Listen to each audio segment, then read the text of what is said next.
Start करते हैं हम यहाँ पर अपना लेक्चर। फिर से देखो, हम यहाँ पे बात करने वाले एसएससी जेई मेंस के क्वेश्चन के बारे में। यदि अपन एसएससी जेई मेंस के क्वेश्चन यदि लगा कर जाते हैं, ज़्यादा नहीं थ्योरी लगा कर जाना है, सफिशिएंट हो जाएगा आपके प्री के लिए। ठीक है, तो आपको ना यहाँ पे भाई एसएससी जेई को निकालना है। एसएससी जेई बहुत ही इम्पोर्टेंट है, बहुत ज़्यादा इम्पोर्टेंट है। इसको अच्छे से करना है मेरे भाई। क्या है, समय बढ़ने के साथ उम्र भी बढ़ रही है और बर्डन पे बर्डन आते जा रहा होगा। इसी वजह से मैं बोल रहा हूँ कि बहुत अच्छे से मेहनत करके इस बार अपनी ज्वाइनिंग को पक्की कर लेना है। ठीक है, तो बने रहिए मेरे साथ में। मैंने यहाँ पे बहुत सारे वीडियोस को अपलोड अपलोड कर चुका हूँ, बहुत सारे वीडियोस, तो उसे देख लेना है। पीछे जाके एसएससी जेई के पूरे मैंने प्रीवियस ईयर के क्वेश्चन पेपर अंटिल 2014 तक के पूरे मैंने यहाँ पे कंप्लीट कर दिया हूँ।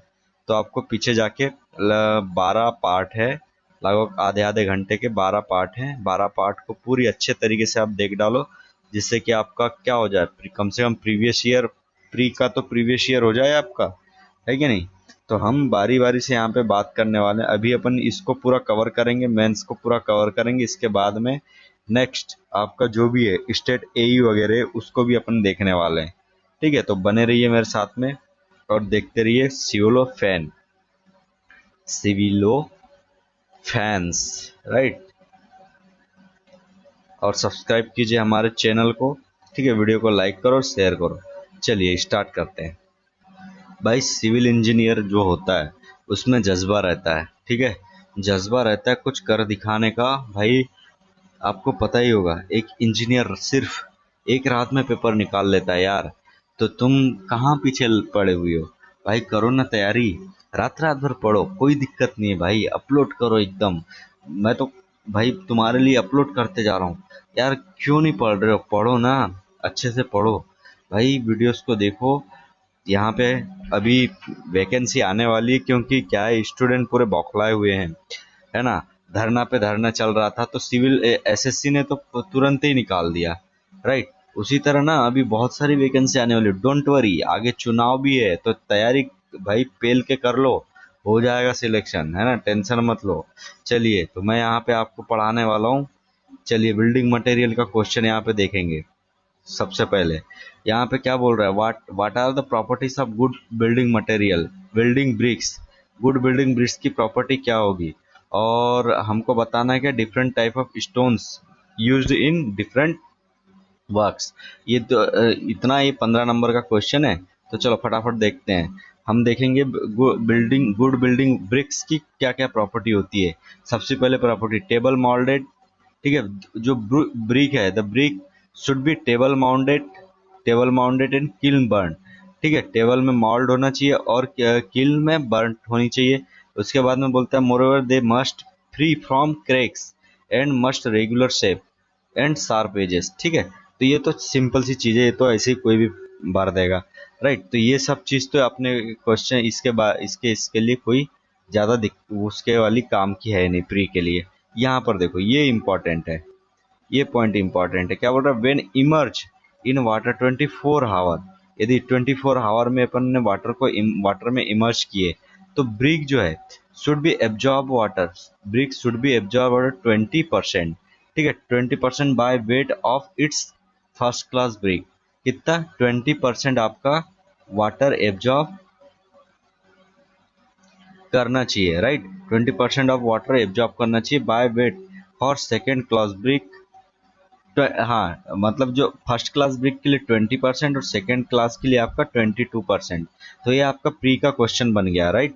ये अपने को ध्यान देने वाली बात ये थी। नेक्स्ट आगे चलते हैं। ठीक है, शुड नॉट ब्रेक, ये सब फर्जी है। The brick should have thermal conductivity low conductivity and they sound proof, ये सब ठीक है। Soaked in water 24 hour, the brick should not show patches. हाँ, ये भी इंपॉर्टेंट है थोड़ा, है ना, ये भी इंपॉर्टेंट है। Should not patches white salt when dried. ठीक है, जब ड्राई किया जाएगा तो ये क्या, इसमें पेचेस वगैरह नहीं आना चाहिए। आगे जरा बात करते हैं, आगे क्या बोल रहा है यहाँ पर। यहाँ पर चेक करना, ये क्या बोल रहा है, हाँ ये भी इम्पोर्टेंट है, ये भी इम्पोर्टेंट है। Brick should not have crushing strength less than 5.5 Newton पर एम स्क्वायर। ठीक है, ये इंपॉर्टेंट है यहाँ पे, 5.5 न्यूटन पर एम स्क्वायर से कम नहीं होना चाहिए crushing strength of brick. Right, ये याद रखना है आपको, इंपॉर्टेंट है। देखो ये ना मैं जो पढ़ा रहा हूँ आपको, ये पॉइंट करते करते चलो आप, क्या है, एक नोट्स पकड़ो, एक नोट्स पकड़ लो और उसमें ये पॉइंट करते करते चलो भाई, बहुत इंपॉर्टेंट है यार, क्यों मजाक में ले रहे हो। जल्दी जल्दी करना है कि नहीं, कुछ भाई जिंदगी में उद्धार करना है कि नहीं अपना।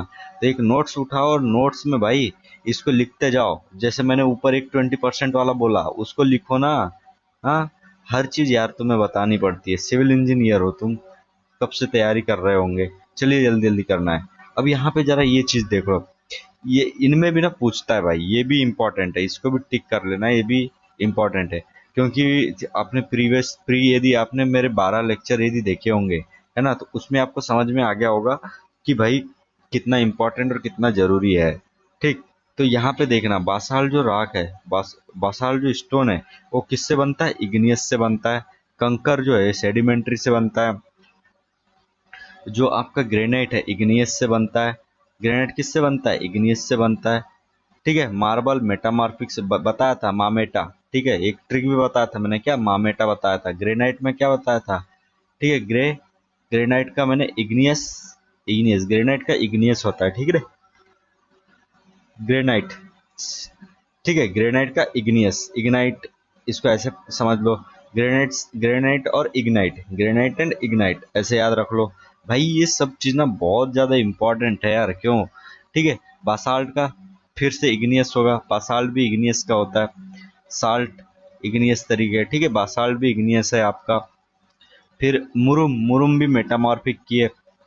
जो आपका जनरली जो रोड होती है ना, जो गांव में रोड बनाई जाती है, वो उनमें आपका मुरुम का यूज किया जाता है, रेड कलर की होती है, मेटामॉर्फिक की।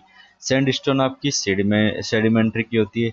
स्लेट आपकी मेटामॉर्फिक की होती है। Quartz metamorphic, laterite metamorphic, chalk sedimentation and lime आपका आल्सो सेडिमेंटेशन।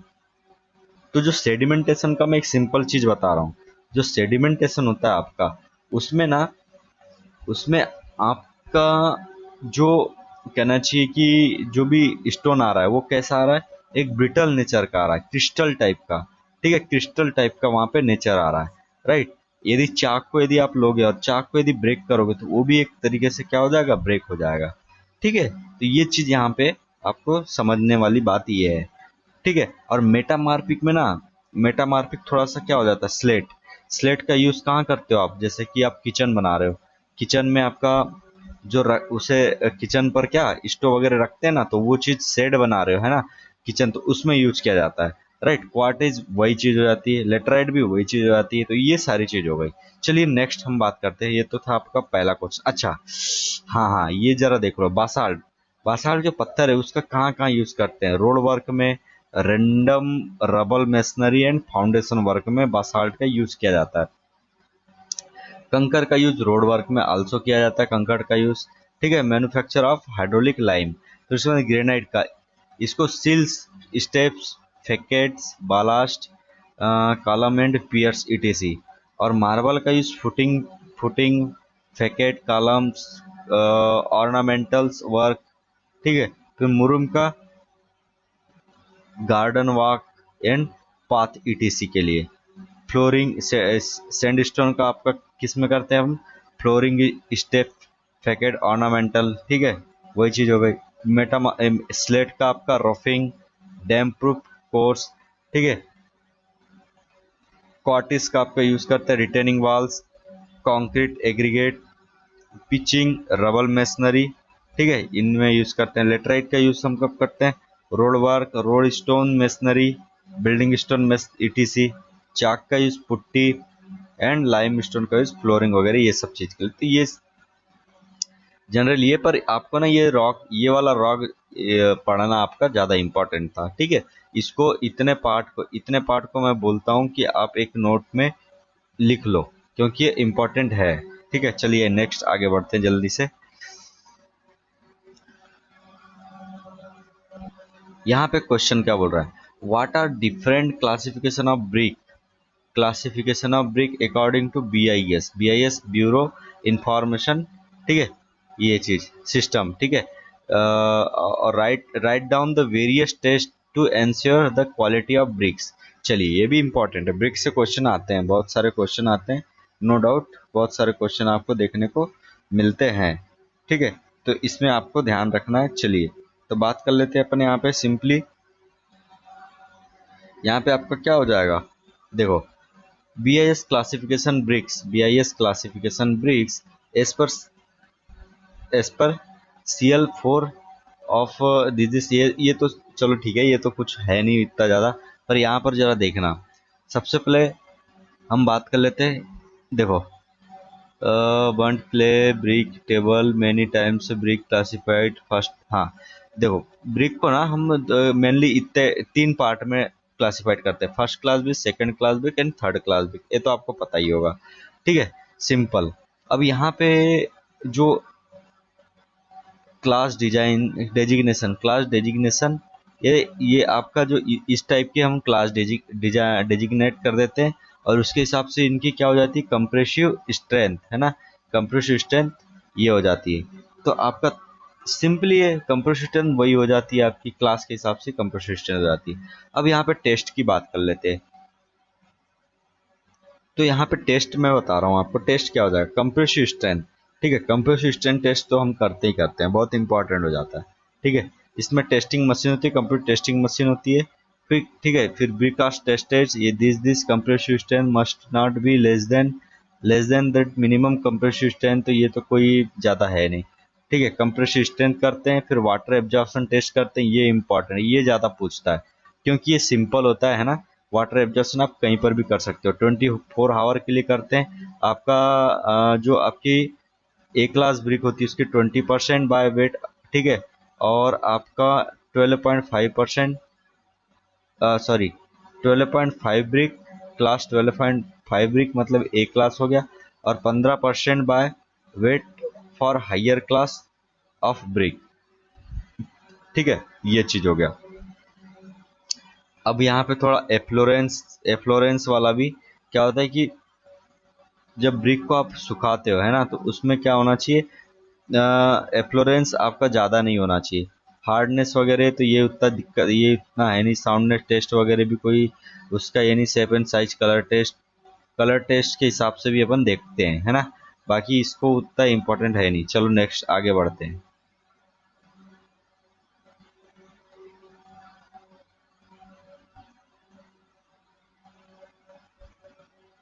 1.3 है ना, यहाँ पे क्या बोल रहा है कि operations involve in manufacture of brick, operation involve, कौन कौन से ऑपरेशन, ये इंपॉर्टेंट है ना, कुछ भी पूछ इसमें से पूछ सकता है।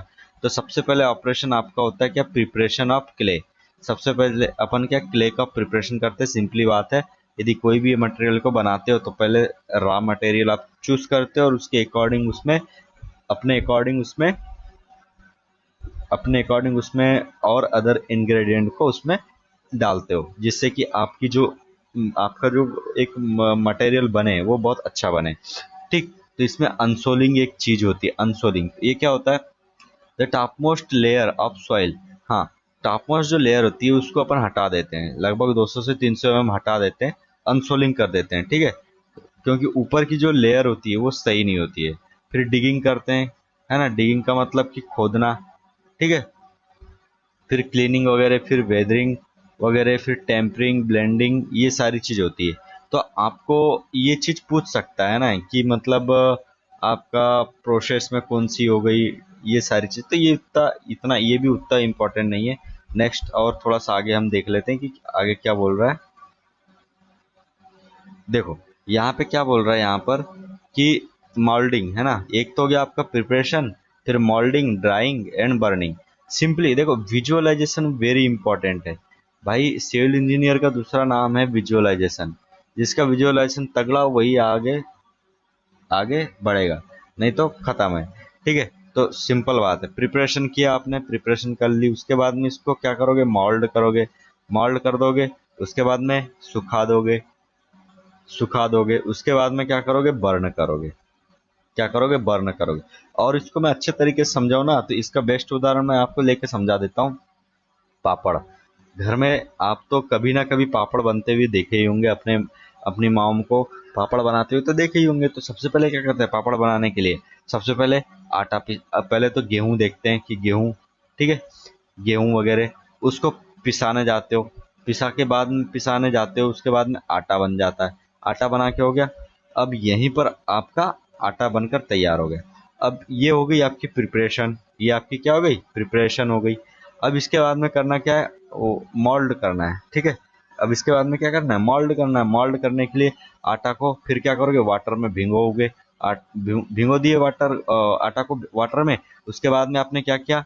एक मशीन ली और मशीन से आपने क्या किया? पापड़ को एक मोल्ड दे दिया। मोल्ड मतलब एक शेप दे दिया। शेप कैसे देते हो पता होगा आपको? गोल गोल चपाती के समान हम बना लेते हैं शेप। उसके बाद में हमारा फिर काम क्या बच जाता है? सिर्फ उसको एक मतलब कि जो दिन होता है ना, मतलब सूर्य की रोशनी होती है, उसमें हम सुखा देते हैं, राइट, ड्राई कर देते हैं। सुखाने के बाद में ड्राई हो जाता है, उसे फिर पैक करके हम रख देते हैं।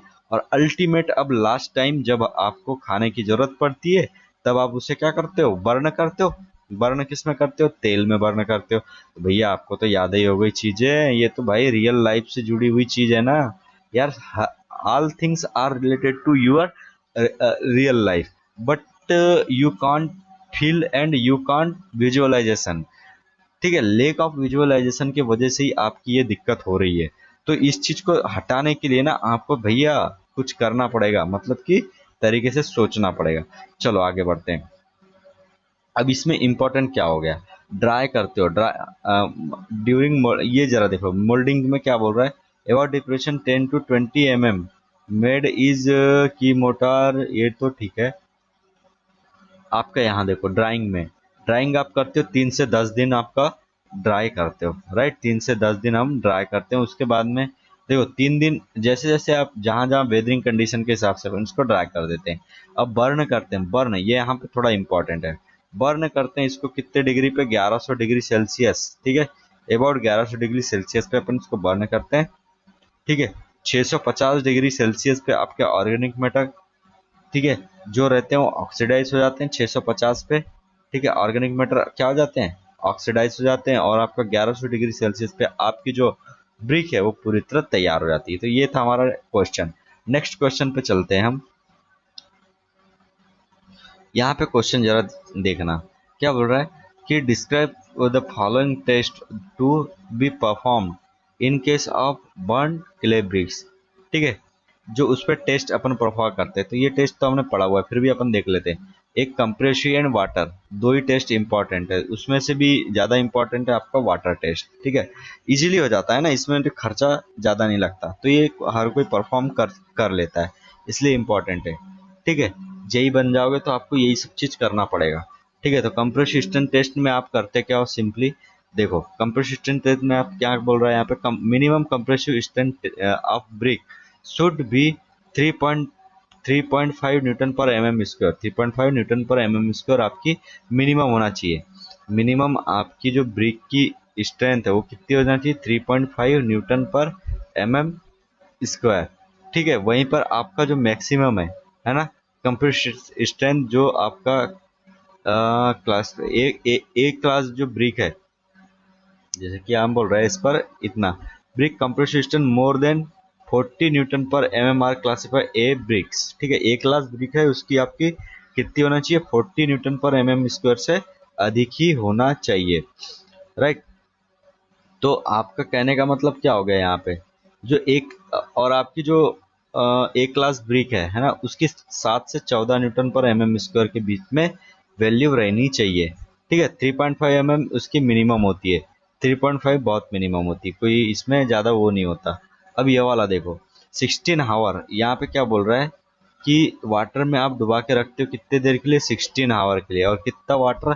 20% ऑफ वाटर से ज़्यादा ये पीना नहीं चाहिए, एब्जॉर्ब नहीं करना चाहिए, नहीं तो यदि ज़्यादा किया तो आपका दिक्कत है। चलिए आगे बात करते हैं नेक्स्ट क्वेश्चन की। नेक्स्ट क्वेश्चन आपका क्या बोल रहा है यहाँ पे? Right a brief note on a characteristic of good timber. चलिए टिम्बर की बात हो गई यहाँ पे, आपका ब्रिक खत्म हो गया, टिम्बर की यहाँ पे बात करने लगा। चलिए टिम्बर में क्या होता है?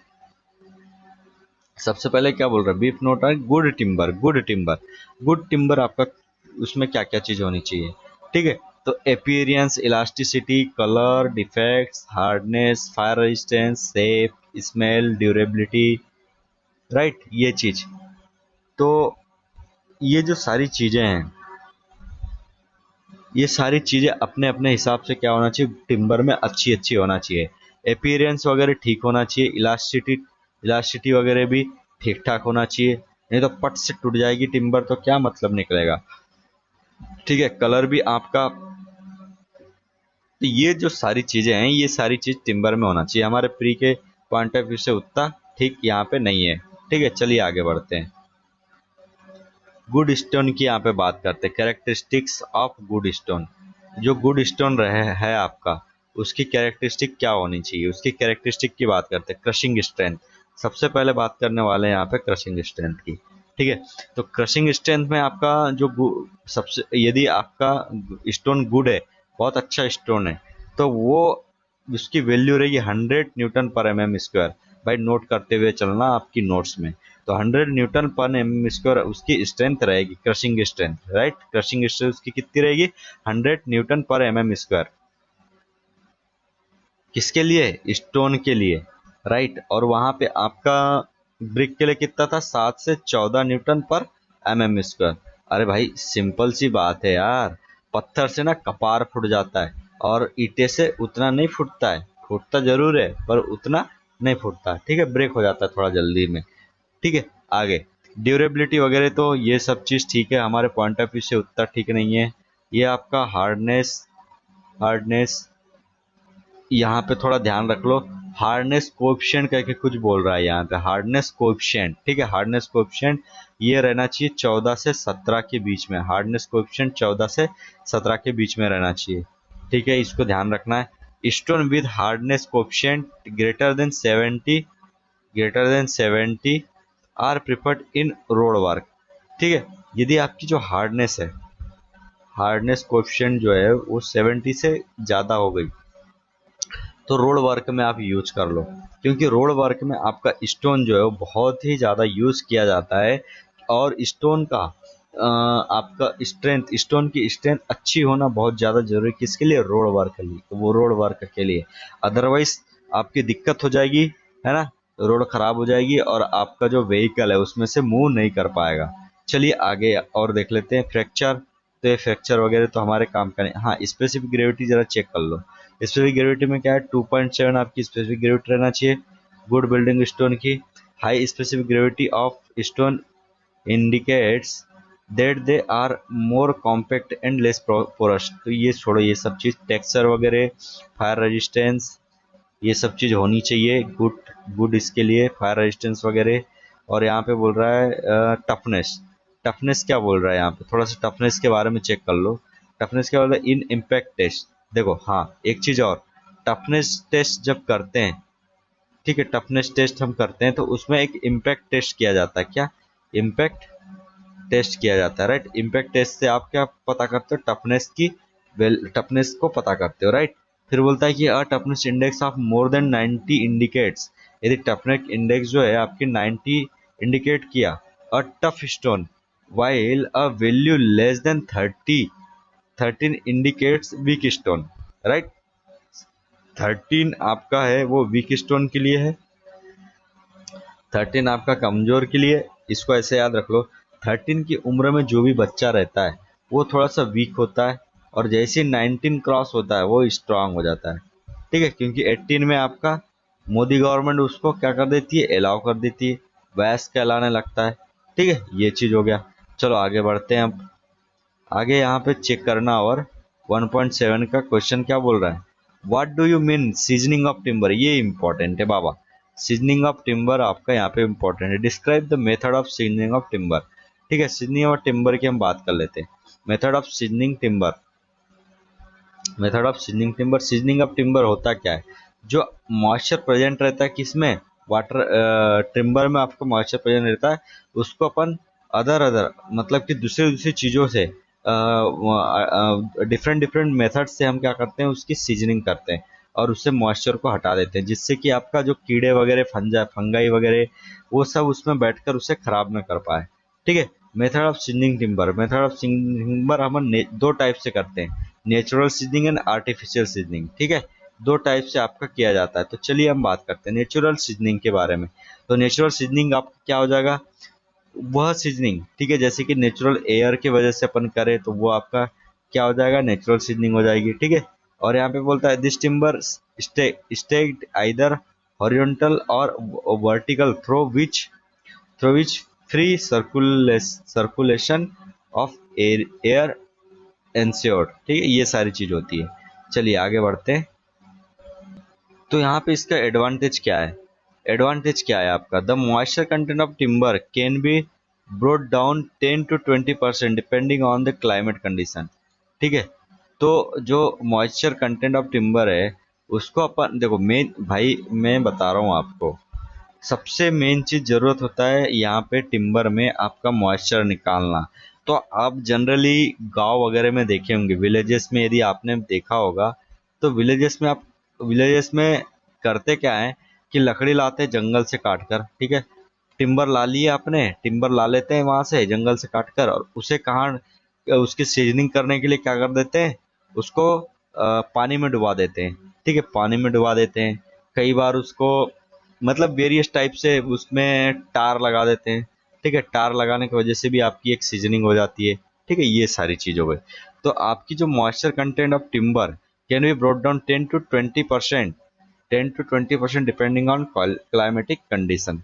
ठीक है, तो क्लाइमेटिक कंडीशन के हिसाब से आपका 10 to 20% क्या करना चाहिए, रिड्यूस हो जाना चाहिए।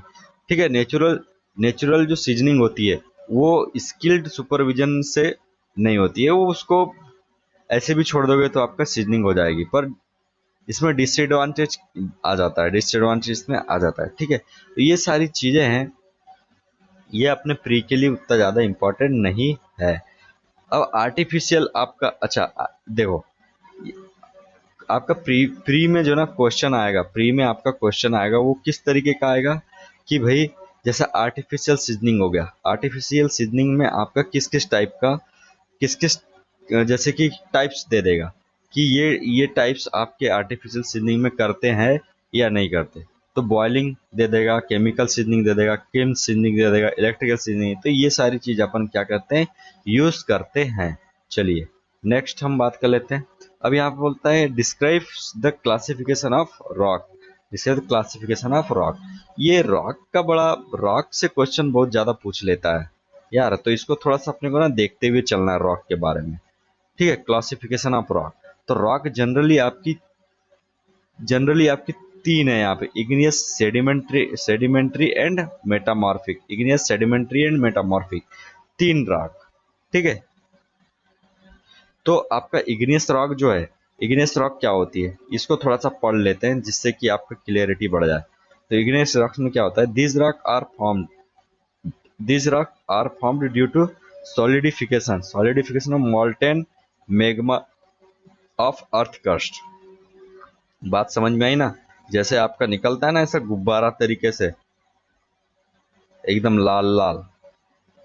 ठीक है, और फिर बाहर आके क्या हो जाता है, वो ओपन टू एटमॉस्फेयर में आके क्या हो जाता है, वो पूरी तरह ठंडा हो जाता है, मेग्मा, मॉल्टेन मेग्मा ठंडा हो जाता है, तो वहीं से आपकी इग्नियस रॉक निकलती है। Igneous rock are further classified, उसको और हम क्लासिफाइड कर देते हैं किस किस में, plutonic rock and volcanic rock, plutonic rock and volcanic rock. Plutonic rock कौन सी होती है, rising up hot मेग्मा from the earth crust. ठीक है, प्लूटोनिक आपकी जो क्या होता है कि जो हॉट मेग्मा उससे आपकी जो बनती है रॉक वो आपकी प्लूटोनिक होती है। वहीं पे आपका क्या होता है कि जो आपका which gets cooled and solidify before it reaches the earth surface। मतलब कि अर्थ सरफेस के आने से पहले ही, अर्थ सरफेस पे आने के पहले ही वो क्या हो जाती है, कुल्ड हो जाती है। वहीं पे क्या होता है, वोल्केनिक रॉक क्या होती है कि due to arrival of hot magma on earth. ठीक है, ये बात समझ में आ गई। अब यहाँ पे आपका क्लियर हो गया होगा कि प्लूटोनिक एंड आपका प्लूटोनिक एंड आपका कौन सी दूसरी, ओल्केनिक है ना, plutonic and volcanic, plutonic and volcanic. तो प्लूटोनिक का आपको समझ में आ गया। क्या हुआ कि जैसे जो मेग्मा निकला, तो मेग्मा क्या होगा भाई, बहुत हाई स्पीड से ऊपर की ओर निकलता है, तो ऊपर से अर्थ पे आने के पहले ही वो ठंडा हो गया, तो हो गया प्लूटोनिक। अब यहीं पे ओल्केनिक, राइट, ओल्केनिक में आपका क्या हो जाएगा, ओल्केनिक में, ओल्केनिक में आपका सिंपली है कि जो आपकी रॉक है वो ऑन द अर्थ सरफेस पे बहुत ज़्यादा, मतलब heavy amount molten magma earth surface पर ही आया और वो अर्थ सरफेस पर ही क्या हो गया, ठंडा हो गया, तो यहाँ से ये ओल्केनिक कहला जाएगा, राइट। तो ये आपको थोड़ा सा यहाँ पे याद रखना है, राइट। पूछ लेगा कि प्लूटोनिक क्या होता है या वोल्केनिक क्या होता है, तो इसको थोड़ा सा ध्यान रखना है, ठीक है। बिफोर एग्जाम्पल आपका यहाँ पे देख सकते हो, granite and basalt, granite and basalt आपके ये एग्जाम्पल है। सेडिमेंट्री रॉक क्या होता है, these are form deposition of material, deposition of, ये चीज याद रखना, deposition of material on earth surface. तो ये तो कोई फर्जी रॉक है, मतलब फर्जी नहीं है, इंपॉर्टेंट है, ठीक है। इसका भी यूज किया जाता है हमारे इंजीनियरिंग पर्पज से, ठीक है। The deposited materials is usually the product of weathering and erosion, weathering and erosion, consolidation of the this deposited material forms sedimentary rock, ये सब चीजें। फिर limestone and gypsum and sandstone, ये आपका यहाँ पे इसके टाइप्स हो गए, limestone, gypsum and sandstone, lime, gypsum and sandstone, ये हो गया। मेटामॉर्फिक रॉक की बात करते हैं जल्दी से।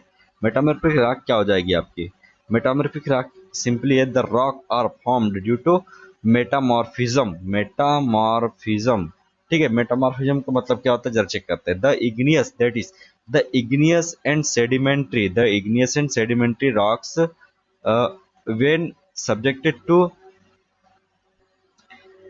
subject to high temperature, high pressure or chemical action undergo major change in the mineralogical character, the resulting rock is referred to metamorphic rock। तो आपका भाई जो मेटामॉर्फिक रॉक है वो कैसे बनती है, ये आपको पता चल गया, मेटामॉर्फिक रॉक अब कैसे बनेगी, ठीक है। तो ये फायदा होता है जब भी आप क्या डिटेल में थोड़ा सा ये मेंस लगा लेते हो ना, तो आपको डिटेल्स में नॉलेज हो जाती है, तो आपको फायदा करता है, पता है, फायदा करता है। तो आपका ना igneous, igneous and igneous rock, और आपका दूसरी चीज वो जो मोल्टेन, इग्नियस एंड आपका वेदरिंग सेडिमेंट्री प्लस सेडिमेंट्री, दो के मिलने से जो आपकी केमिकल वगैरह से यहाँ पे डिपोजिशन होता है, वो आपका क्या हो जाता है, मेटामॉर्फिक। तो आपकी 3 राख यहाँ पे कंप्लीट होगी। नेक्स्ट की बात कर लेते हैं। तो इसके बाद में हम अगले लेक्चर में देखते हैं, 30 मिनट का हमारा वीडियो हो चुका है। इसके बाद में नेक्स्ट लेक्चर में देखेंगे। तो आपको बेल आइकन को दबाना है, बेल आइकन को दबाने के लिए सब्सक्राइब करना पड़ेगा, तो सब्सक्राइब कीजिए हमारे चैनल सिविल ऑफ फैन को, और दोस्तों को बताइए, शेयर कीजिए, और वीडियो को लाइक कीजिए, और कमेंट करना ना भूलिए, तभी तो हमें पता चल पाएगा कि आपकी स्टडी कैसी चल रही है और कैसी नहीं चल रही है, ठीक है। चलिए, तो आपसे विदा लेते हैं, मिलते हैं नेक्स्ट लेक्चर में। Thank you for watching.